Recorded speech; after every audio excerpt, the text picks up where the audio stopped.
Here are the news headlines from Wisdom Yard Online TV. I am Odeleke Mufi follower. Sars protest, youth demand justice. Oko dissociates herself from Tinubu's presidential campaign council list. We've lost our most valued crude oil customers, federal government. CBN and AMCON announces sale of Polaris Bank. Nigerians on Thursday demanded justice for those who were killed during the Sars protest on October 20, 2022. Some youths had accused security agents of shooting at peaceful protesters who gathered at the Lekki Tollgate, Lagos State to protest against police brutality. Remembering the victims 2 years after, students, activists, lawyers, celebrities, and survivors of the shooting gathered at the Lekki Tollgate on Thursday as they sang solidarity songs and displayed placards. Some of the protesters said the government must release protesters detained since 2020. Archbishop Daniel Oko, who is the president of the Christian Association of Nigeria, has dissociated himself from the new list of members of the Tinubu-Shettima 2023 Presidential Campaign Council. Oko's name and the names of some outgoing officials of the body were included in the revised version of the Presidential Campaign Council list. Reacting to this, the CAN president said such a development is worrisome because it counters the well-known stance of the Christian Association of Nigeria on partnership. I want to categorically exonerate my humble self from this development and any of such that may occur in the future. I want to use this medium to assure all Christians in Nigeria and the general public that since I have received the news, I have commenced full investigation into how the officials got involved into overt partisanship.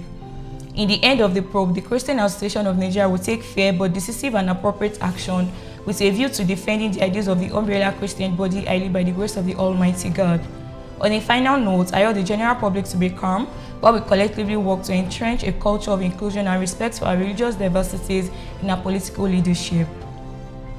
Nigeria has lost its most valued crude oil customers while some of its guard buyers now compete with the country in the same market, the federal government declared on Thursday.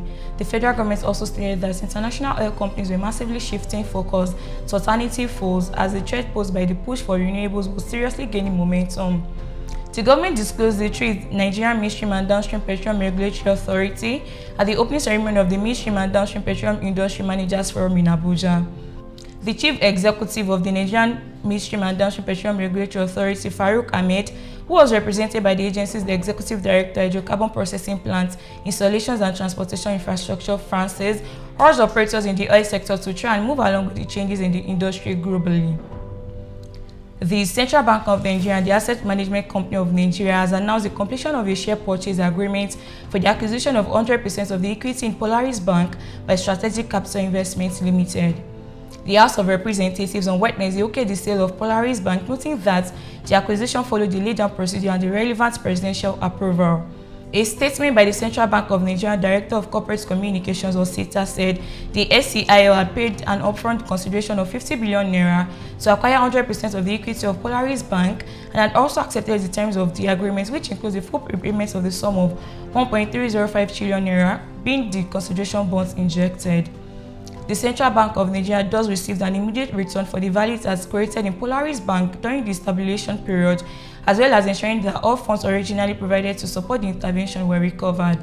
The sale was coordinated by the Divestment Committee comprising representatives of the Central Bank of Nigeria and AMCON and advised by legal and financial consultants. The committee conducted a sale process by private treaty as provided in Section 35, Subsection 5 of the AMCON Act to avoid negative speculations, retain value, and preserve financial system stability. These are the headlines again. Sars protest, youth demand justice. Oko dissociates herself from Tinubu's Presidential Campaign Council list. We've lost our most valued crude oil customers, federal government. CBN and AMCON announces sale of Polaris Bank.